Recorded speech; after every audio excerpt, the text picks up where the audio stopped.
भारत में एक बार फिर से जातिवाद का जहर घोला जा रहा है।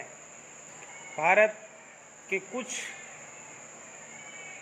निम्न सोच वाले राजनीतिज्ञ इस विषय में अपने तर्क देते हुए नहीं थकते कि भारत में जातिगत जनगणना कितनी ज़रूरी है, किंतु उनकी बुद्धि पे हमें तरस आता है कि उन्हें ये नहीं पता है कि इसके दुष्परिणाम कितने दूरगामी हैं। भारत एक समृद्ध विरासत वाला देश रहा है, किंतु उसके नागरिक उससे भी ज़्यादा समृद्ध रहे हैं। परंतु आज के समय के राजनीतिज्ञों को देख के ये लगता है कि उनमें सचमुच बुद्धि का अभाव हो गया है। उन्हें दूरगामी चीज़ें समझ में नहीं आ रही हैं और ना ही समाज के वो मूलभूत सिद्धांत समझ पा रहे हैं जिनके सहारे कोई समाज समृद्ध बनता है। वैसे तो भारत पहले से राजा महाराजाओं और जमींदार प्रधान देश था।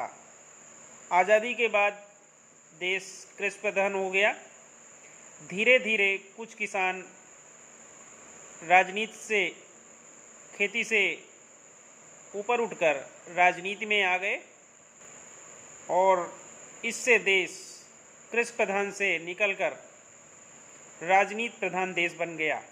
इसके बाद विकास का एक अनवरत क्रम स्टार्ट हुआ।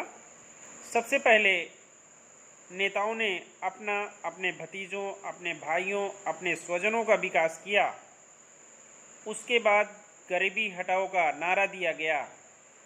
ये नारा आम लोगों के लिए नहीं बल्कि अपने और अपनों के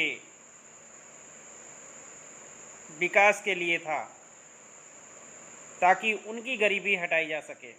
धीरे धीरे देश में भ्रष्टाचार, अपराध, दंगा, बेरोजगारी बढ़ती गई और आगे चलकर देश भ्रष्टाचार प्रधान बन गया। आपने देखा होगा कि पूरे राजनीतिज्ञ केवल इस उद्देश्य से राजनीति करने जाते हैं कि उनका अपना भला हो सके। वो सरकारी धन को लूटकर अपनी तिजोरी भरने के चक्कर में राजनीति में जाते हैं। उनकी कोई सेवा भावना नहीं होती है। इसमें से कुछ एक आध अपवाद छोड़े जा सकते हैं। और पिछले 50-60 सालों में जो भ्रष्टाचार हुए हैं वो इनकी एक वानगी मात्र हैं। इसके अलावा जितनी लूट घसोट हुई है उसका अगर हिसाब लगाया जाए तो केवल नेता और उनके अपने स्वजन ही देश में तरक्की कर पाए हैं। आम लोगों को इससे दूर रखा गया है और ऐसे ही लोग तब भी चाहते थे कि देश के आम लोगों का विकास ना हो। आज भी वही लोग ये चाह रहे हैं कि देश को जातियों में बांटकर और जातियों की गिनती करके ये बताया जाए कि हम उनकी जातियों के प्रति सावधान हैं। लेकिन सोचने वाली बात यह है कि जातियों की गिनती करने से मिलेगा क्या? क्या उन जातियों का भला हो जाएगा जिन राजनीतिज्ञों ने भ्रष्टाचार से अपनी तिजोरियां भर ली हैं? क्या वो उन जातियों में बांट देंगे? जातियों को ये सोचना होगा कि वो जिस जाति के हैं रहेंगे उसी में, लेकिन नेताओं के चक्कर में एक दूसरे जाति से बैर मोल ना लें, क्योंकि नेताओं का काम होता है आपको बांट के अपना उल्लू सीधा करना। जितनी जल्दी देश की जनता ये समझ जाएगी, वैसे समझ तो रही थी लेकिन बीच में कुछ मंदबुद्धि लोगों ने इसको और हवा देना शुरू कर दिया है और ये हवा कहाँ तक ले जाएगी इसका कोई अंत अभी तो नज़र नहीं आ रहा है, क्योंकि मंदबुद्धि लोगों को फॉलो करना इस देश की जनता का फैशन बन गया है। जाति का राग अलाप रहे लोग इसको अच्छा संकेत मानते हैं। विकसित देशों में अभी तक जातिवाद हावी नहीं है, किंतु मंदबुद्धि जो लोग जाति गिनने का समर्थन कर रहे हैं वो अपनी राजनीति करने वाले विकसित देशों को भी पिछड़ा बताने से नहीं चूक रहे हैं। उनकी दलील है कि जब हमारा देश जाति गिनते गिनते भी विकसित हो जाएगा तो विकसित देशों को भी ये काम आगे आके करना होगा कि वो भी अपनी जातियों को गिने और उसके आधार पे अपनी नीतियां बनाएं। जाति गिनने वालों को ये नहीं भूलना चाहिए कि इसके कितने खतरनाक और दूरगामी परिणाम होने वाले हैं।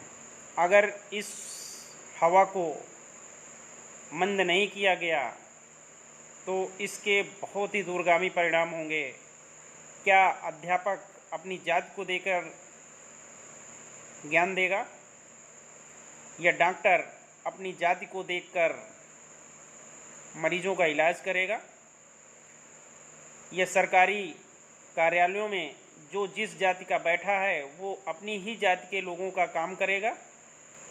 राजनेता और सांसद विधायक जिस जाति का है क्या वो अपनी जाति ही देखकर ही काम करेगा?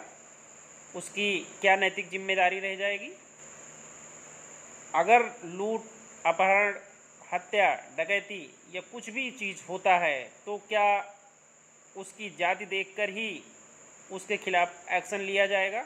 इस तरह से इसके अनंत दूरगामी दुष्परिणाम हैं जिनके बारे में कुछ मंदबुद्धि लोगों ने सोचना ही बंद कर दिया है या उनकी बुद्धि ही काम करना बंद कर दी है।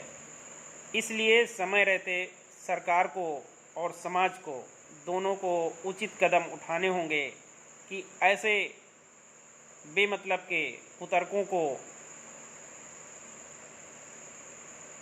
नकार दे। देश आज 21वीं सदी में जी रहा है लेकिन लोग उसको 20वीं शताब्दी से भी पहले ले जाने की कोशिश कर रहे हैं। भारत की जागरूक जनसंख्या इस बात को बहुत अच्छी तरह से समझ ले कि जो लोग ऐसे पिछड़ेपन वाले कदमों को उठाना चाहते हैं उनका साथ ना दे और अपनी सोच को प्रगतिशील रखे। आगे 21वीं शताब्दी में जहां छुआछूत और जात पात का कोई भेदभाव नहीं होना चाहिए तभी भारत तरक्की करेगा। उस तरक्की को कंटिन्यू रखे और अपना सतत प्रयास भी जारी रखे। ऐसे लोगों के बहकावे में ना आए। धन्यवाद।